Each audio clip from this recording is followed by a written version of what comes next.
At night, when the other engines are tucked away in their sheds, you can still hear the faraway call of an engine's whistle and the clickety-clack of train wheels turning.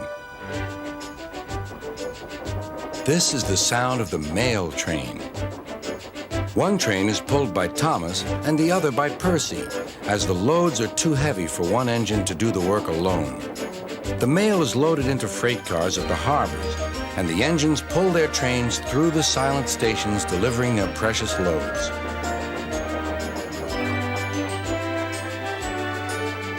On a clear night, a big shiny moon brightens their journey, but often Thomas and Percy can't even see the stars.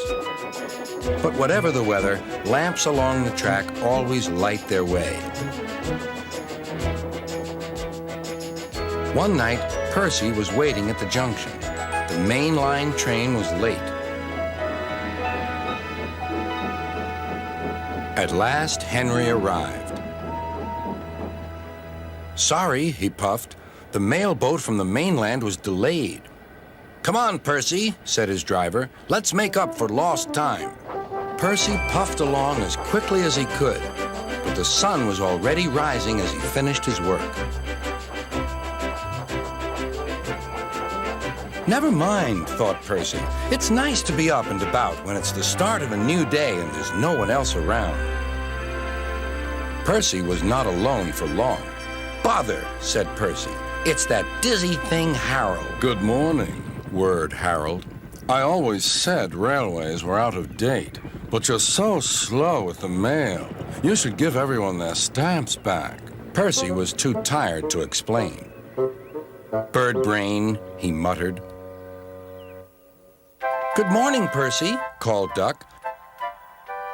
"You're up early this morning." "No, you're wrong," sighed Percy. "I'm back, tired and late." He rolled into the shed and fell asleep almost before his buffers touched the bar.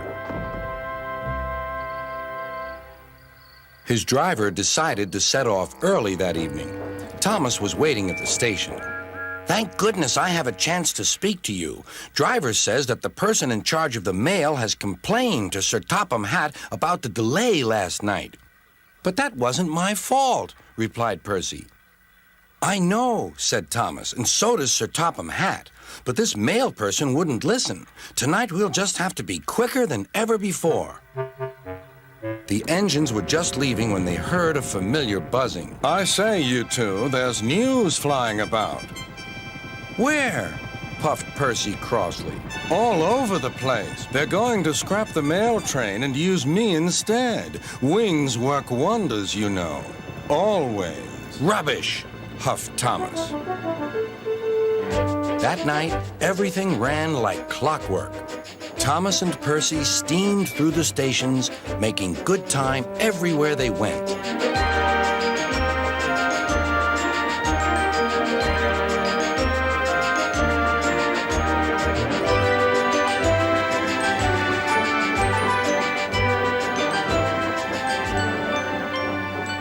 At a station, Thomas noticed a man looking cold and worried. He had missed his train home. "We can give you a ride," said Thomas's driver, "but it will be rather uncomfortable." "Thank you," said the man. "Anything's better than sitting here."